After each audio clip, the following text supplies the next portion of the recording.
Next page.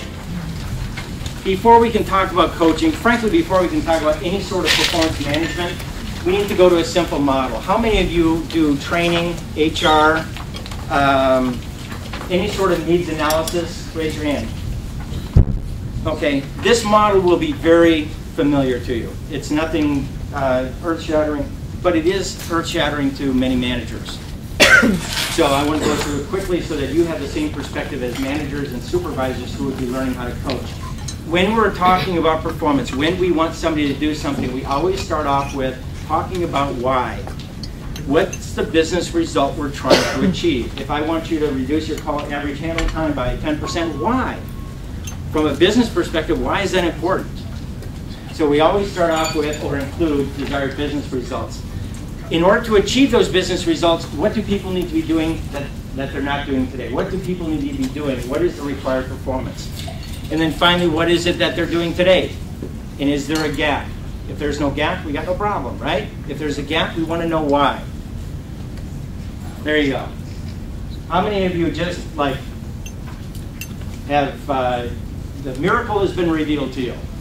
No? No. Good. But it is important for managers to look at not everything is caused by a bad attitude. Okay? There are reasons for this. And we want to make sure that they identify if the reason is important. So that's why we start off with analyzing performance. And we also tell our managers, guess what? How many reasons do you think there are that people don't perform? 18, 20, 100, a billion? No, 2. There are 2 reasons, and only 2 reasons. It's because they can't, or it's because they won't. Okay? Willing and able. Another. Terry, you saved me. I finally have the answers. I can go home now. No, nothing earth-shattering. But again, we're starting to now, from a manager perspective, we're starting to differentiate why people aren't performing. Because when we get to coaching, you want to be working with those people who do have some capability and do have some willingness.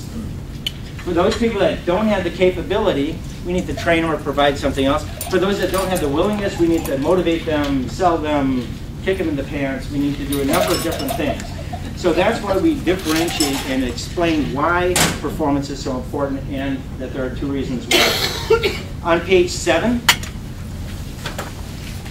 and I'm going quickly through this stuff because this is kind of backdrop stuff to the coaching. Okay? So if you have any questions, I'm going to ignore them. Okay.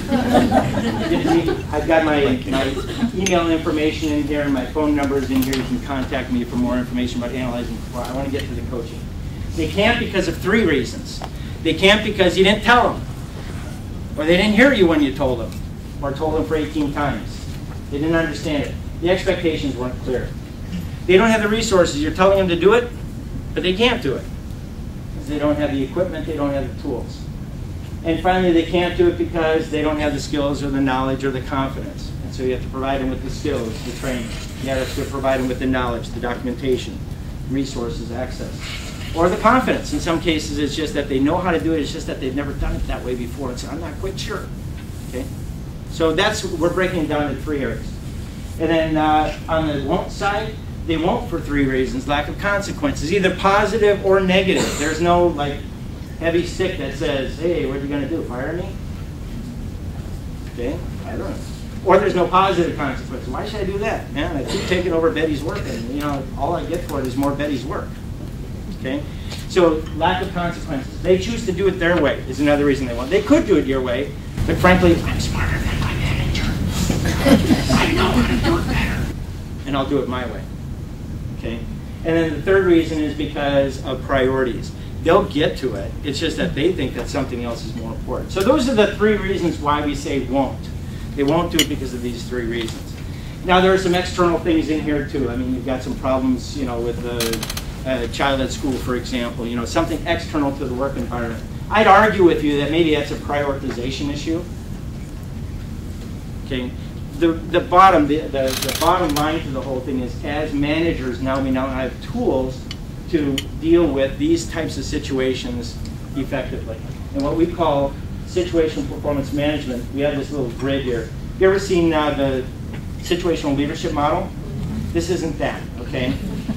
Okay? That has kind of some prescriptive analysis in there. What we're doing is simply saying if we take the can and the can't, the capability, and if we take the willingness and we map them in this grid, what we have is kind of a prescription for managers. If you have somebody that wants to do it, but they can't, they want to, but they can't, you want to train them.